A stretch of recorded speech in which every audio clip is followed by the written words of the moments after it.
Good morning, folks. We've got news in the ocean, news in the atmosphere, and all the way out to deep space.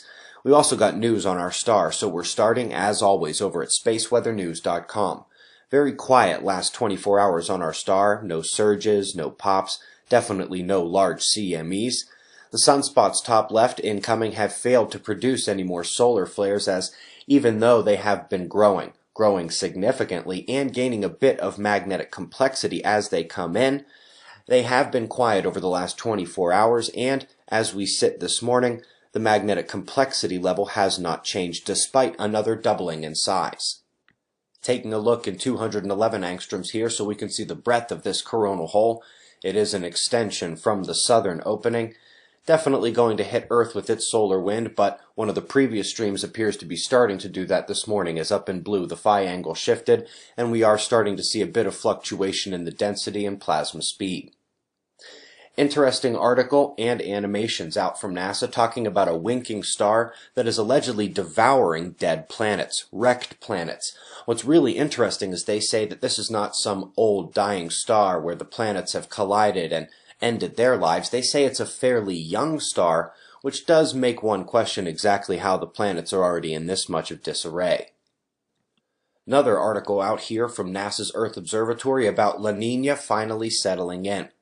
They say two interesting things. First, you need 3 straight months of more than being half a degree below average in the Central Pacific Range in order to declare a La Nina, and they say this is the first time it's happened since that record El Nino of 2015 and 2016. They also say that they forecast 2018, the early part, for us to return back to neutral conditions. The issue with that is we already had a 3-month and a 4-month span back in 2016, and here we are at the end of 2017. It doesn't look like we've met their 3 months of more than half a degree below average mark. Also, if we're looking ahead to 2018, the World Meteorological Organization does indeed forecast La Nina to continue, not end. Another interesting article is out about WFIRST, the Wide Field Infrared Survey that NASA's going to send up in 2020.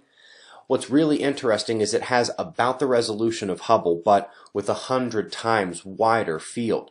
This is going to allow them to see the large-scale structures of the universe, get a better idea of how galaxies and galaxy clusters are connected, and hopefully learn a bit more about the cosmic web and those cosmic filaments where they are still not able to find dark matter. When it launches, it'll make its way out to the L2 point. That Lagrange point is behind the Earth when compared to the Sun, and it is another one of those areas where gravitationally you don't have to fire thrusters, the Earth and Sun just pull you along.